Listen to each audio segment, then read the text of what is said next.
One Zambia, One Nation. Thank you so much for joining us on the Zanis News Desk. My name is Kalan Muchima on behalf of my colleague who's sitting on the sign language desk, Imelda Mulea. First, we look at the headlines. Government formulates measures for affordable energy. Lumfunsa artisanal miners empowered with mining licenses. Rural areas continue to record high cases of child labor. And 5.8 million kwacha 2024 city youth dispersed in Mpika. Minister of Energy Peter Kapala has announced that government has formulated comprehensive measures to ensure the provision of affordable and sustainable energy for all citizens. Speaking at a press briefing in Lusaka, Mr. Kapala highlighted the urgent need to address the energy deficit the country is experiencing due to the El Nino-induced drought. The minister also disclosed that ZESCO Limited is losing revenue amounting to about 300 million United States dollars from standing contracts and market trading of electricity exports. Sharon Walia has the details in this report. Zambia continues to grapple with load management due to low water levels at the Kariba, a consequence of the severe El Nino-induced drought that the country is currently experiencing. Government has since formulated short, medium and long-term measures to address the challenge. Minister of Energy Peter Kapala has announced that the comprehensive measures will foster the provision of affordable and sustainable energy for all Zambians.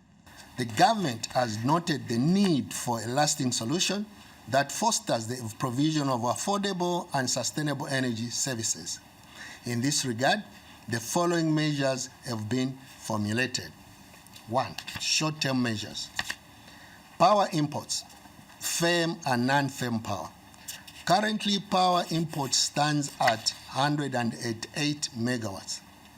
In addition, ZESCO Limited has also clawed back power from export contracts to a total of 160 megawatts. Cabinet this week approved the open access and net metering regulations.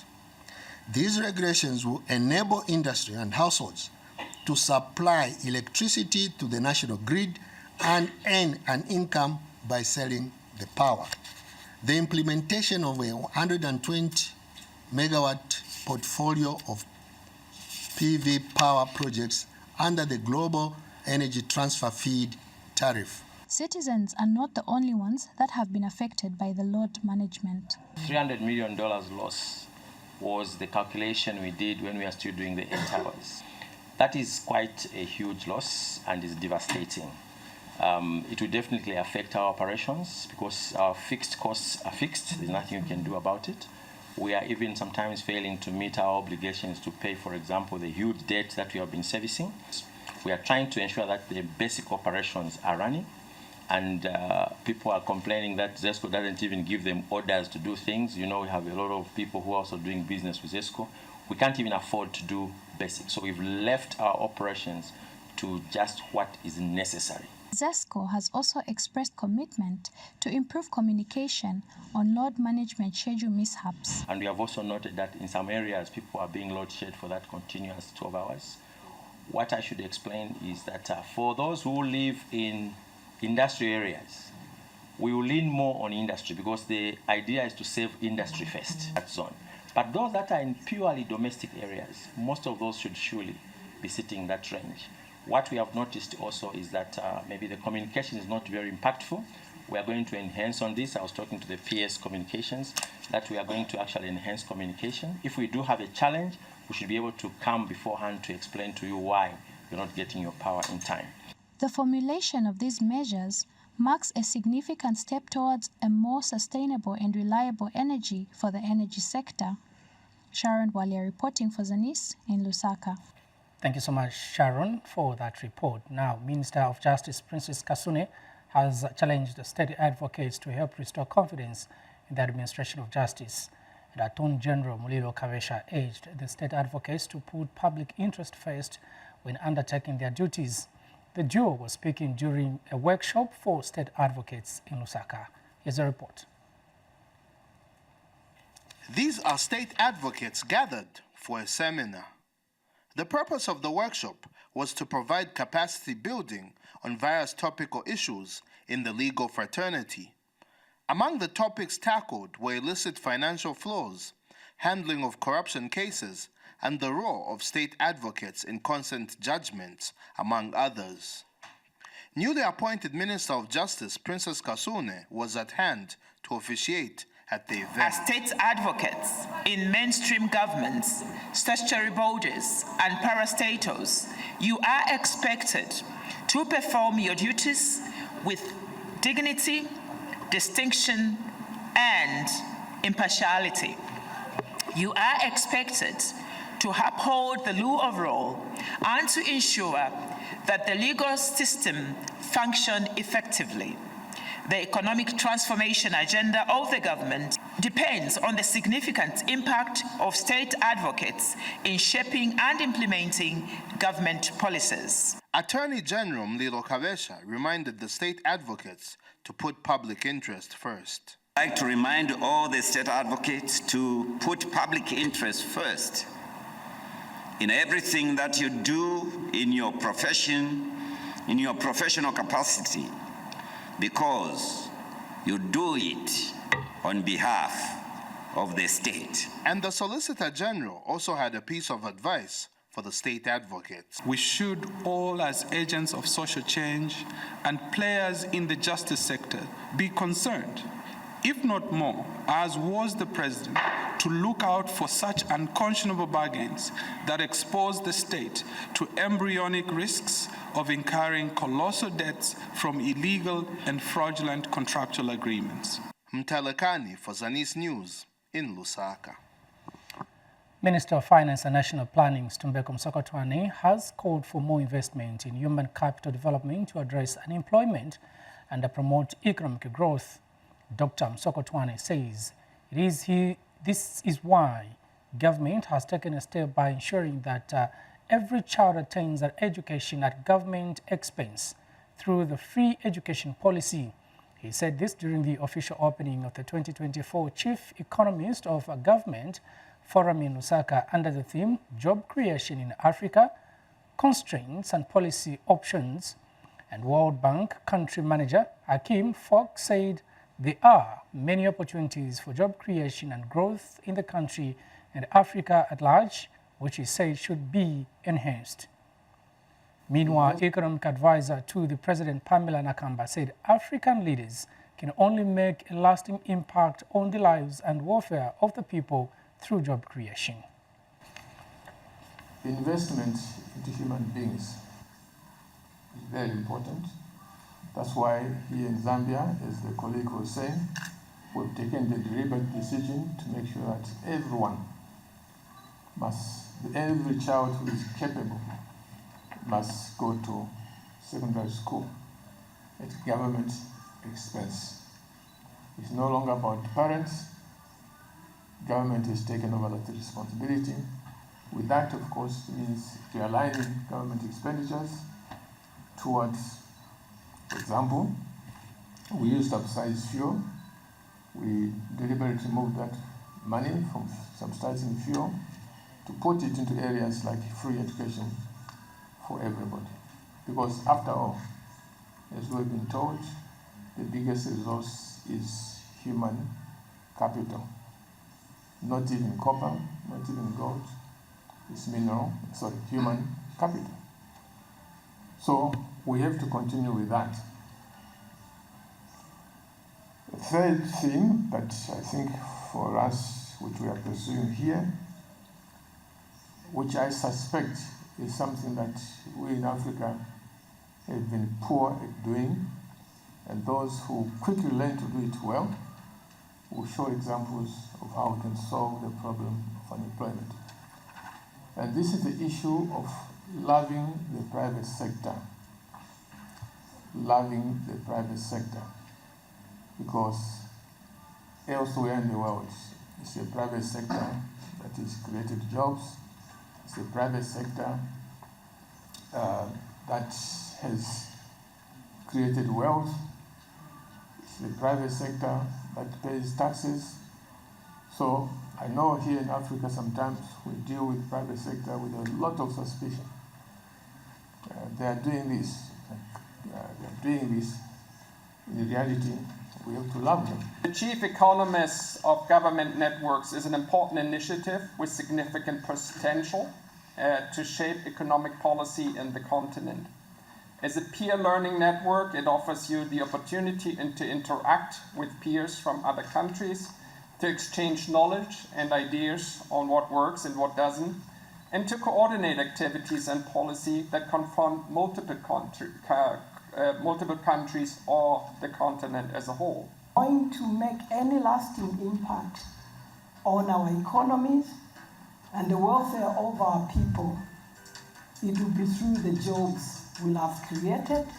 And I believe this is true for your countries where you're coming from too. And therefore, as I stand here today, I feel job creation is a currency in which we should be evaluating every action, every project, every transaction or program that we embark on in our various countries. Now, government says it will soon come up with a policy on digital innovation and entrepreneurship in order to support the growth of the technology and science sector.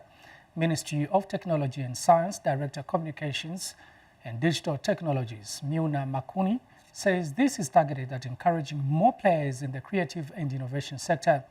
Speaking at the official opening of the 2024 Zanaco Leading Edge, Agility, Diversity and Sustainability Innovation Summit in Lusaka, Mr. Makuni noted that the current economic growth is anchored on innovation and technology, thus the need for individuals and business entities to strive to be ahead of competition. Finnish Ambassador to Zambia, Sana Halinen, said government's successful implementation of the free education policy will help the country attain its goals in promoting innovation and creativity that supports economic growth, especially among the youths. And Zanaco Acting Chief Executive Officer Kalengo Simkoko explained that innovation is the key to unlocking new opportunities and creating sustainable value for business ventures. You are supposed to sell your products. And this is a market that you have in the 8 neighboring countries. So we can have even a vision of a non-stop border post and digital corridor, talking about the Nakara corridor or digital corridor. We are saying we can leverage on being land-linked to ensure that we provide this very good platform of internet to ensure startups can access high-quality internet. And actually right now we are talking about also the issue of affordability. We all know that we need to look at alternative technologies. Predominantly Zambia internet or connectivity was predominantly on the line of rail. But we had to think through to say in the mountainous areas where there's no line of sight, what should we do? And that's why we attracted investors such as low Earth orbit satellite company called Starlink. And then that is designed for very unsafe and underserved areas. The speed is very good. And actually lately we are also looking at another satellite internet company so that there should be competition, and then we expect that internet will be affordable. Zanaco has achieved notable successes in line with our leading edge agility, diversity, and sustainability agenda, which was celebrated today. Our ability to adapt to changing market dynamics and to deliver value-added solutions to our customers has been key to our success with BASRA, and has gained us recognition as a leading financial institution, not only in the country but in the region as well. Through this gathering, we have the privilege of engaging with brilliant minds and thought leaders both from within and outside Zambia who inspire, educate, and challenge us to think differently. These interactive sessions provide a unique opportunity to exchange ideas, to share best practices, to collaborate on innovative solutions, that will shape the future of banking and finance. Obviously, Zambia has a long way to go in this, resources lacking, but I think the fact that the government abolished the fees from primary education up to grade 12, so I think that's a very significant step in the right direction, because I come from fairly humble backgrounds myself, so I would definitely not be here without the free education that we have in Finland. So that is crucial for innovation, because you can't grow an innovative society without educated people. That's crucial.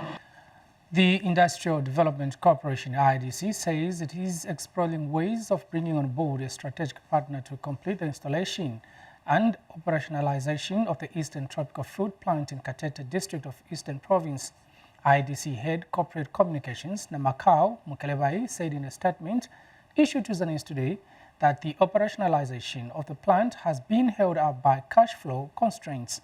Ms. Mukelebai has also confirmed the theft of electrical cables, steel beams and handheld tools, which occurred between 30th November 2021 and 19th February 2022, valued at 181,937 kwacha.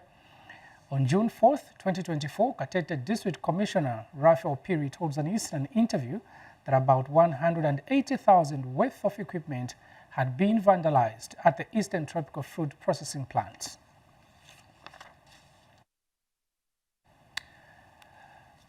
Further in the news, State House Chief Communications Specialist Clayson Hamasaka has reported Petauke Member of Parliament Emmanuel Banda to the police for criminal defamation. Mr. Hamasaka, in his complaint letter to Inspector General of Police Grafio Musamba, says the continued reports and letters being circulated linking him to the alleged abduction of Mr. Banda amounts to serious defamation of his character, which goes beyond civil libel. Mr. Hamasaka has expressed shock over the allegations, explaining that the person he is being accused of abducting has never met him in person, adding that the two also have no known shared relationship. In denying the allegations of abduction, Mr. Hamasaka says the publications and allegations are a serious dent on his personal character and pose a serious threat to his livelihood and personal safety.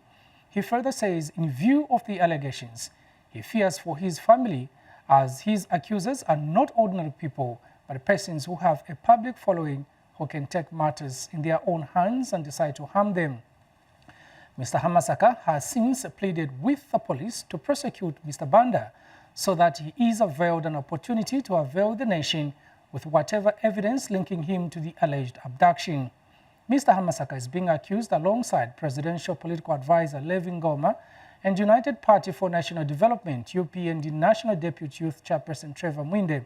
Mr. Banda is alleged to have been abducted on the 2nd of June 2024 before being found in Kafue 2 days later. We take our first set of commercials. Do join us shortly just after that.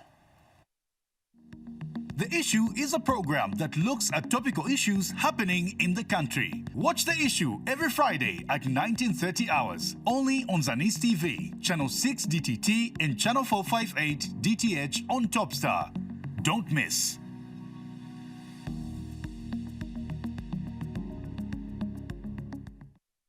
Zambia Today is a program that keeps you informed on various government policies and programs. Join us every Tuesday at 18 hours on Zanis TV, Topstar platform, Channel 6 DTT and 458 DTH. Don't miss.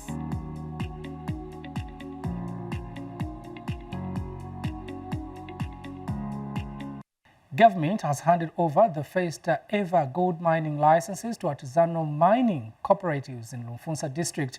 Speaking during the handover ceremony, Mines and Minerals Development Minister Paul Kabuswe says government is committed to formalizing gold mining so that it can contribute to the country's gross domestic product and uplift people's living standards. Mr. Kabuswe says the issuance of licenses will also be done in other mining towns such as Mumbwa, Mpika, Lusangazi and Shiwangandu. Details in this report.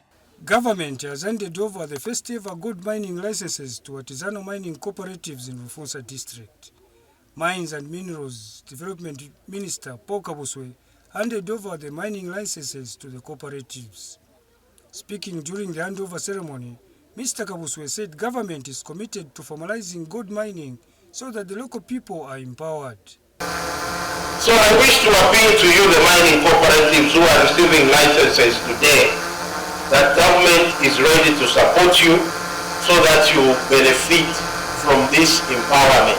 It's a way of creating jobs. How many cooperatives in Rufusa were expecting to empower almost 450 people plus their families?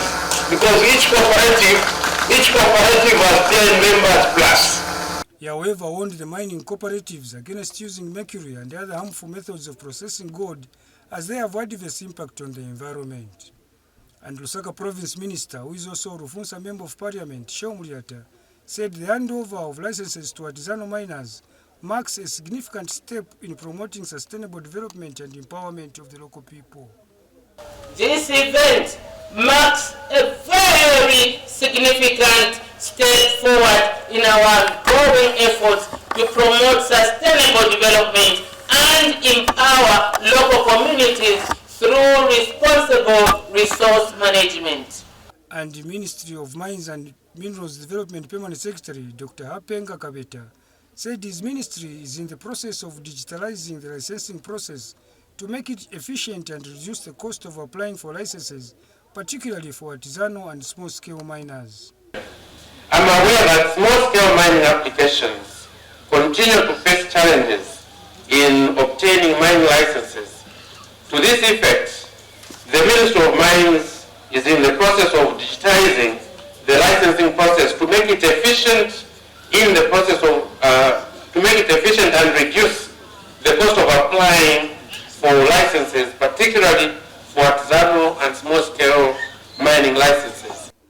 The handover ceremony was attended by Chiefs Mumpansha and Bunda, permanent secretaries and other senior government officials. Musakiwa Ntembe reporting for Zanis News in Rufusa district of Lusaka province. Meanwhile, Citizens Economic Empowerment Commission CEC Director General Charles Mungule says building capacity in small and medium enterprises and cooperatives will help them thrive and expand their businesses. Dr. Mungule was speaking in Solwezi on the sidelines of the ongoing Northwestern Capacity Building Training Workshop in Solwezi. He says most businesses and cooperatives in Zambia are still struggling to get the right quantities, and standards to compete in the market. Sarah Miti has more in this report.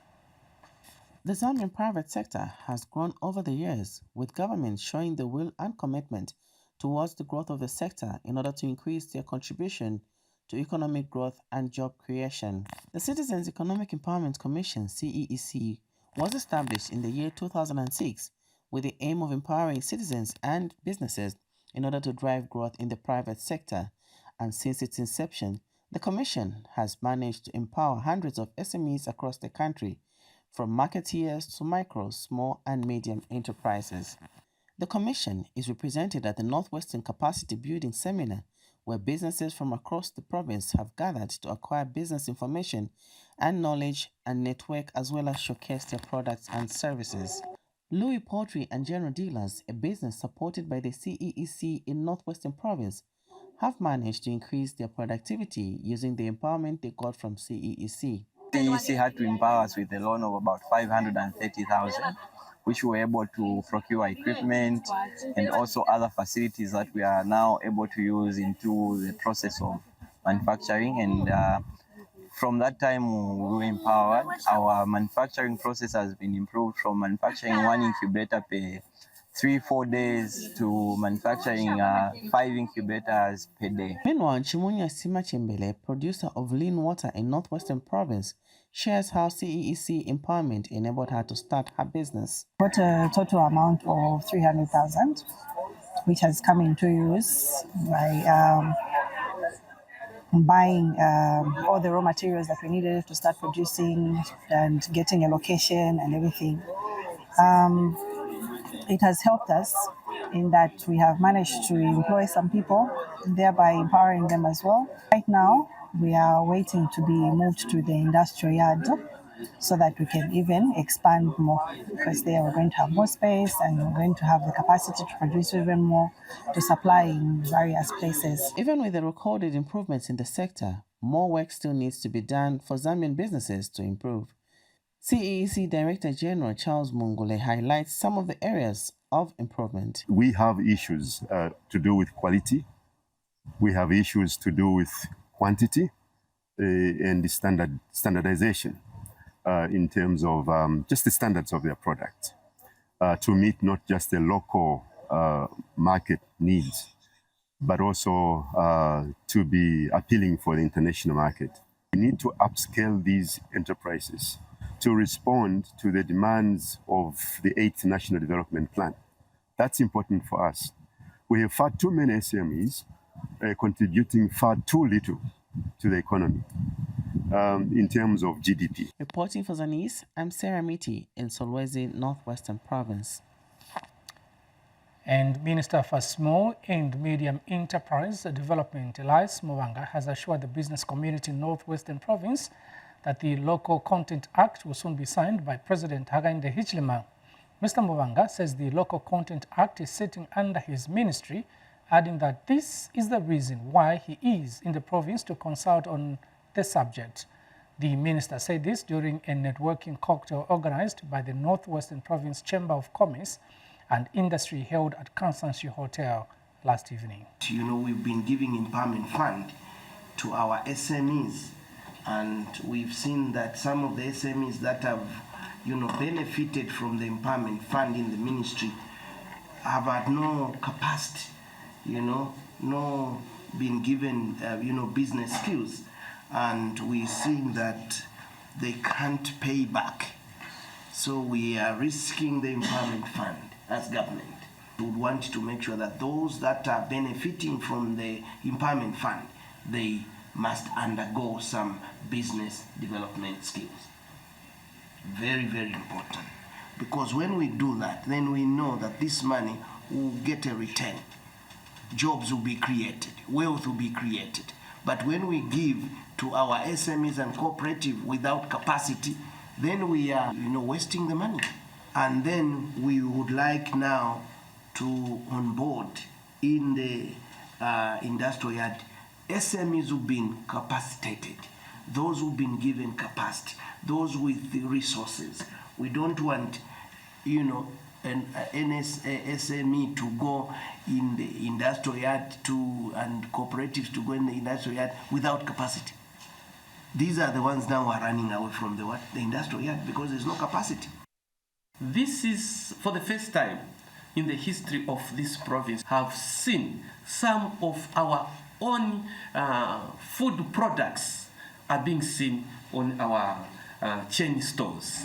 With your initiative, I think as you double your effort, we will see even more as you'll be building capacity to our cooperatives so that they will be able to supply the rightful material to our chain stores, the rightful commodity to our mining industries. Minister of Labour and Social Security Brenda Tambatamba says rural areas have continued to record higher percentages of child labour, especially in the agricultural sector. Ms. Tambatamba says government is committed to provide a safe and conducive environment for children. The minister was speaking in Lusaka when she graced the commemoration of the World Day Against Child Labour under the theme, "Let us act on our commitment, end child labour." Here's a report. Children have appealed for a strengthened fight against child labour in the country.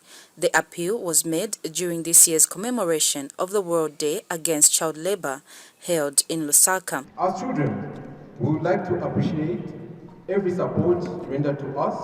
We recognize the importance of this day as it reminds us of all the value of giving the best support to future generations. We request as children to strengthen the fight against child labor and uphold the spirit of fighting for the rights and dignity of every child, increasing access to education and protect all children from any harm. Government has reiterated its commitment to ending child labor, while the International Labour Organization, ILO, echoed the need for concerted effort in the fight against child labor. The theme is a solemn reminder to all stakeholders that the fight against child labor is a responsibility for all Zambians, and it is time we strengthened our commitments to end this vice. In Zambia, the 2022 Child Labor Report estimated that 430,000 children were engaged in child labor, with over 29,000 children involved in hazardous labor.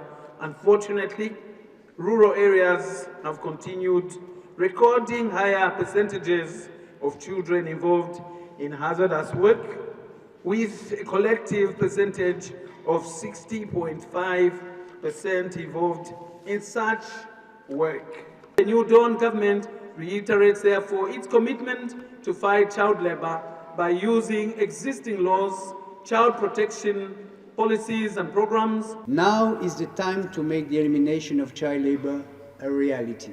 We must step up our fight against child labor by supporting greater social justice. Stakeholders in the labor movement weighed in on child labor matters. Every country that works towards ensuring that there is creation of jobs in both the public and private sectors for the citizens creates a strong foundation for fighting child labor. I commend the government for establishing laws and regulations that are aimed at preventing child labor, including the waste funds.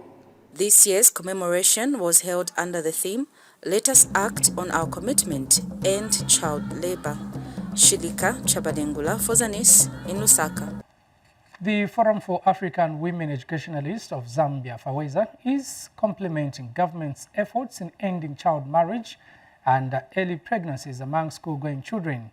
FAWEZA has been implementing the Break Free program in selected districts of a southern province, which aims at supporting girls who left school due to marriage or pregnancy to return to school. Henry Himonde now highlights the successes of the program. Teen pregnancy and child marriage have continued to be a challenge for most rural areas in Zambia. Nyawa area, located in Kazungula district in southern province, is one such area that has been recording high numbers of teen pregnancies and early marriage. To address this, the Forum for African Women Educationalists of Zambia, under its Break Free program, is helping girls to stay in school through various interventions. Two issues that disturb the girl children from learning: early pregnancies and child marriages. So these are the two vices that FAWEZA is helping us to fight. And the information is with the children as I'm talking to you, and they are well vested.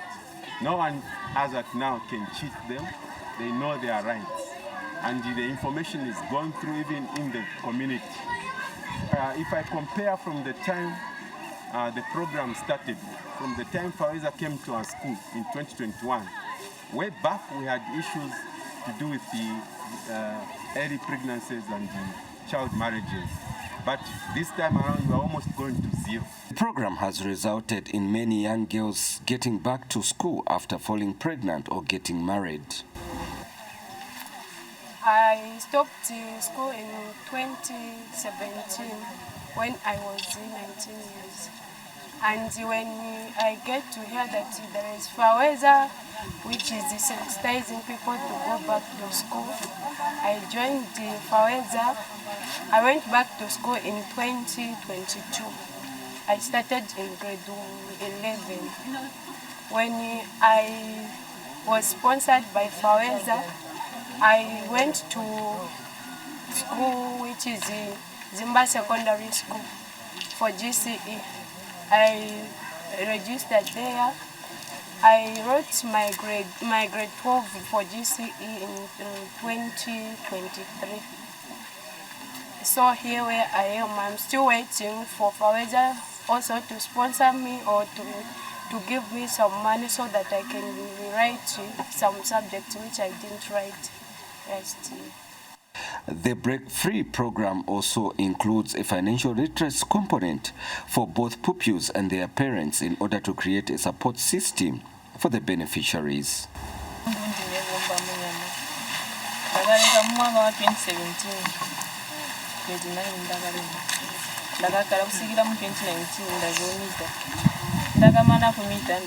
I stopped school in 2017 when I was in grade 9.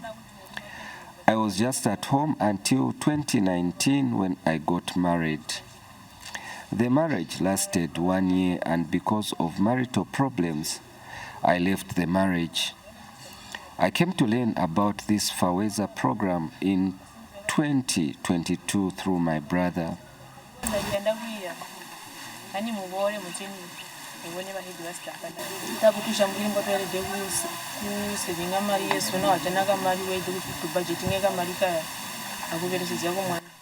Through this program, I have acquired some financial literacy training, which has helped me to raise over 1,000, which I have invested into a business that is helping me.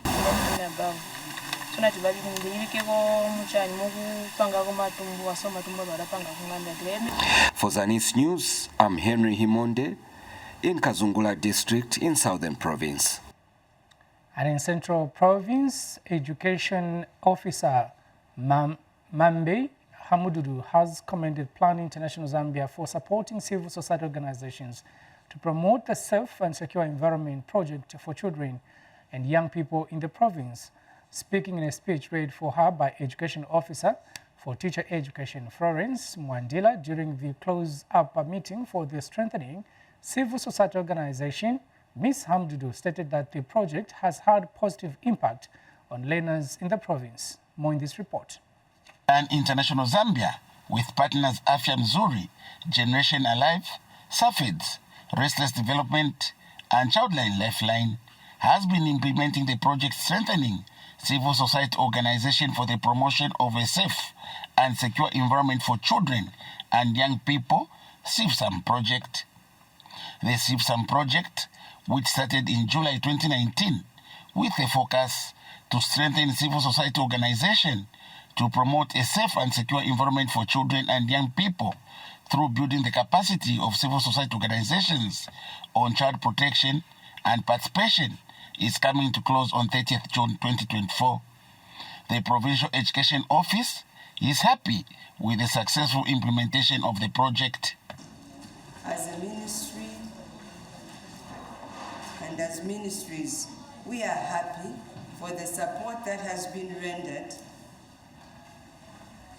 for the past 5 years, and we are even much happier with the extension that has been provided for the next 6 months in promoting the CSOs to support safe and secure environment for children and young people. Production and Health Technical Lead for Plan Zambia, Solomon Kaluba, says the project will have an extension of 6 months to bridge on the gaps that have been identified. We have an extension for the next 6 months, which has been approved. So even if we are ending now, we have a 6 months extension to December. CIVSAM project manager Karumba Chunda disclosed that cultural norms and practices have had a negative impact on the project. We realize that you call up people for a meeting, discuss some of those negative norms and practices. It's as if it's business as usual. They would agree and talk about this, but in the end, you have these young ones go back to their parents or guardians and be exposed to some of these catchments. Daniel Billy for Zanis News in Kapiriposhi District, Central Province. Outgoing Canadian High Commissioner to Zambia, Keo Nunas, says his country remains committed to fostering economic and development with Zambia. Mr. Nunas says there is potential for increased investment and collaboration between the two countries. In a farewell media engagement held in Lusaka, the envoy emphasized the importance of strengthening business connections, and creating business partnerships between entrepreneurs from both countries. He also stated that during his tenure, the Canadian government, through the Zambia Red Cross, contributed 300,000 United States dollars to help mitigate the drought impacts. On this visit, I had a chance to see firsthand and learn firsthand about the impacts of the drought on Zambia. And so I learned about the impact on livelihoods, the impact on food security, the impact on energy security. And so, I express on behalf of all Canadians our sympathies. We're with you. We have contributed $300,000 through the International Red Cross to the Zambia Red Cross, and we continue to follow this matter closely. Canadian exports have doubled to close to $40 million a year at the most recent count. And so I haven't done the math, but the 311 minus 40 would be the exports this past year from Zambia, which brings the total to more than $311 million in two-way trade annually. In terms of what does Canada sell to Zambia, largely we sell mining equipment, aircraft, and aircraft parts as the most significant exports. There's others, of course. And the largest imports from Tanzania include honey, copper, and copper products. And so, in fact, I'm looking forward to, I'm going to look for Zambian honey when I get to Ottawa in a few months' time. I see the economic outlook as positive. Obviously there are several headwinds that Zambia has had to confront.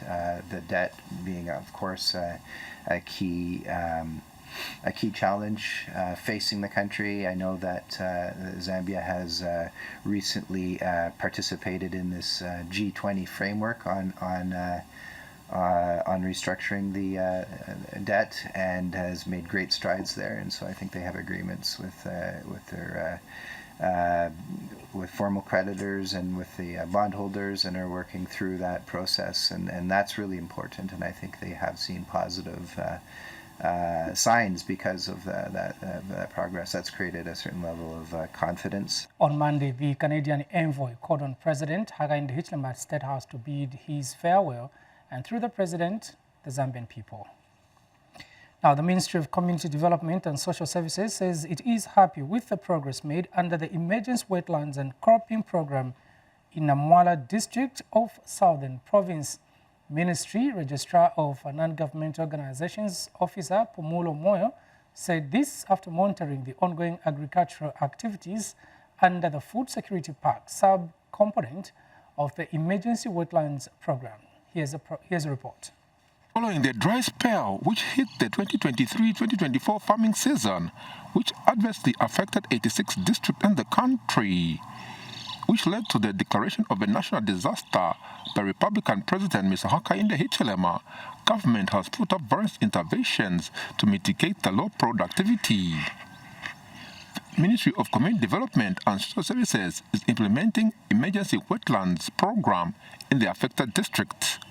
Pumulo Moyo is registrar for NGOs under the Ministry of Community Development and Social Services, who led a team of officials from the department to monitor on the progress of the wetlands programs in Namwala district. The Ministry of Community Development and Social Services is implementing this emergency wetlands program to assist the people who lost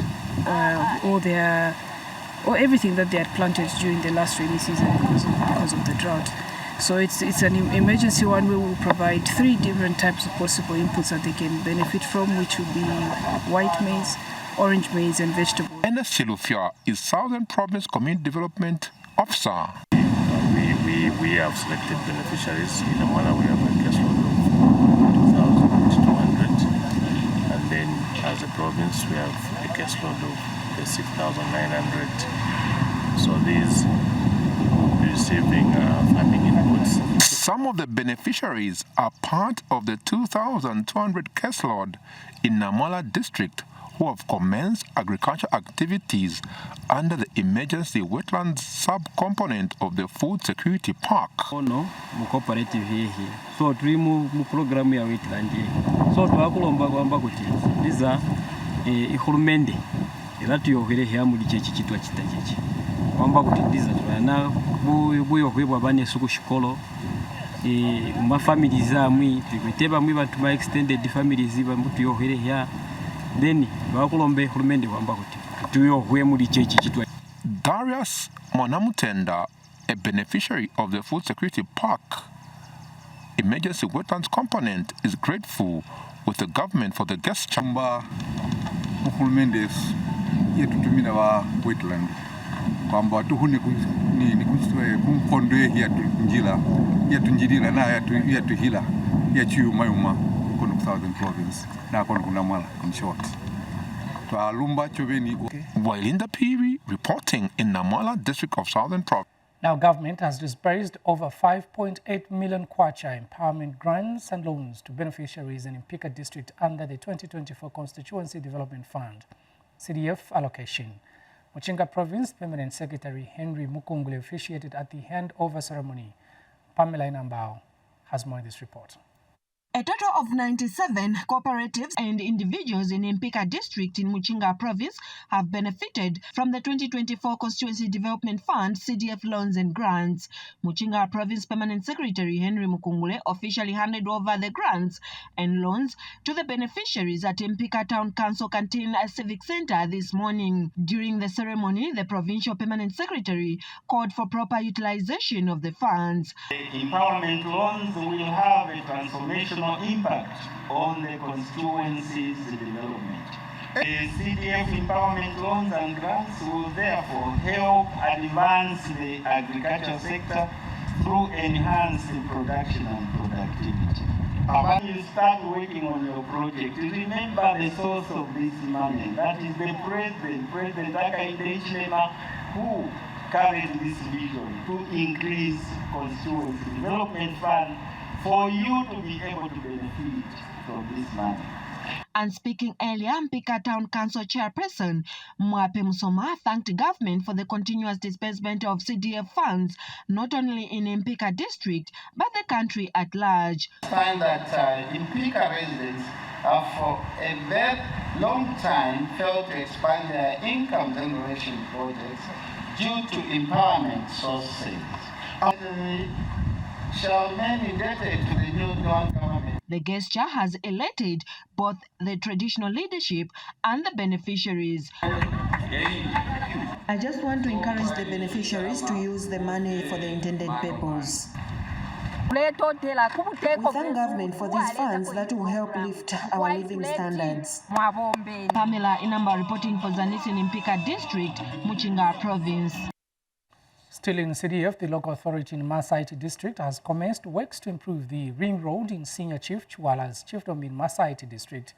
Masaiti Council Director Lubombela Mulala has disclosed that the local authority has pumped in over 2 million kwacha from the Constituency Development Fund, CDF, to work on the road, which has been in a bad state.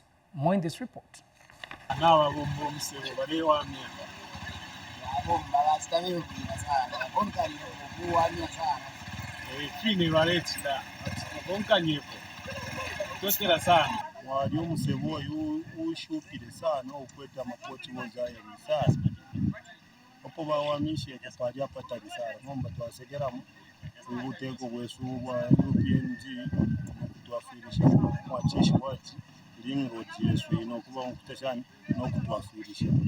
These are sentiments of gratitude to the government by the community in Senior Chief Chwala's chiefdom in Masaiti district, where works to improve the road network has begun. A good road network is important as it helps to stimulate economic and social development in any area. The Masaiti Town Council Director of Engineering, Libombela Mulala, explains the works being done. We are on the Chwala Ring Road, which is a stretch of about 27.5 kilometers, where we are doing a spot improvement of this road.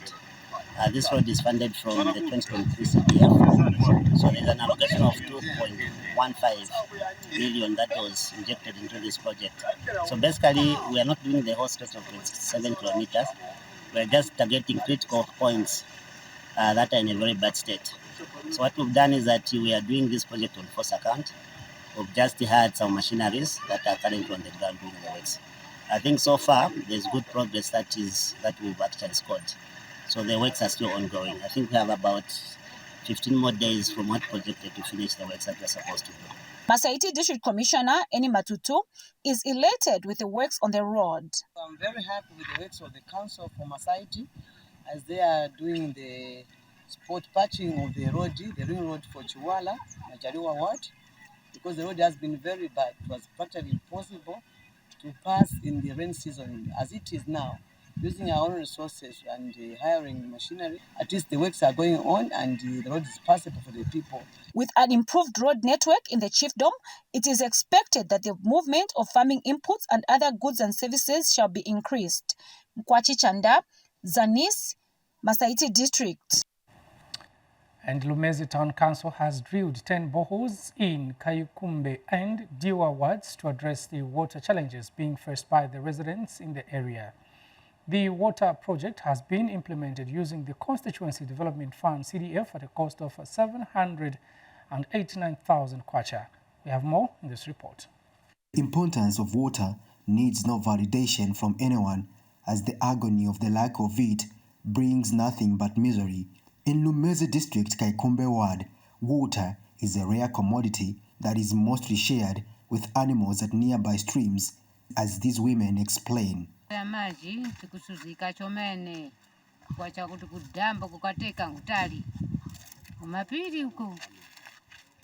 thanks to the expanded Constituency Development Fund CDF, which now stands at 30.6 million kwacha, their major concern is being addressed through the installation of 9 boreholes in Kaikumbe Ward under the 2024 CDF allocation.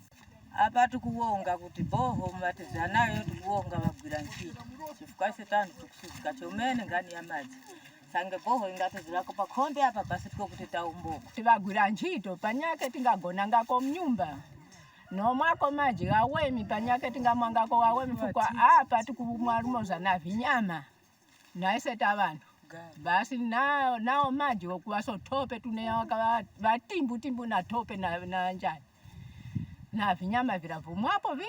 The area ward councillor is happy that development aspirations are becoming a reality owing to CDF. Boma nguruonga chomene lipitirizwe, otherwise nakale vikashitika ngai kwene sono bantu bokondwera chomene. Na as a councillor I'm geared. You can see me, I'm laughing, it's good. HH power, the government should continue. Lumezi Town Council Secretary Mary Sinkara has underscored the local authorities' resolve to ensure timely execution of projects, value for money, and quality works. They applied for. When they sat, they agreed that in Kaikumbi Ward, all they wanted were boreholes. Reasons being that Kaikumbi Ward has not had boreholes around, so water has been a challenge. Sometimes people draw water from the Dambo. They draw water about 3 kilometers away from their homes and so on. And so they saw a need that the only projects that they applied for under 2024 were boreholes. Patrick Soko, Zanis News, Lumezi District, Eastern Province. Thank you, Patrick Soko, for that report. And lastly, Magoya Member of Parliament Mwemba Malambo says the constituency has embarked on drilling and installation of 6 mechanized boreholes in each ward using the 2024 Constituency Development Fund CDF. Mr. Malambo says this is in response to President Hakainde Hichilema's directive to realign the 2024 budget and respond to climate change. Give to Angie now reports. In a bid to enhance both domestic and national food security, government is empowering more than 36,000 farming households affected by drought but live near water sources with crop parks in Southern Province. This came to light when Minister of Community Development and Social Services Director Pomuro Mundare paid a courtesy call on Southern Province Permanent Secretary Dr. Namani Monze. The President tasked each ministry to come up with interventions that will assist the people to get through this drought before the next rainy season.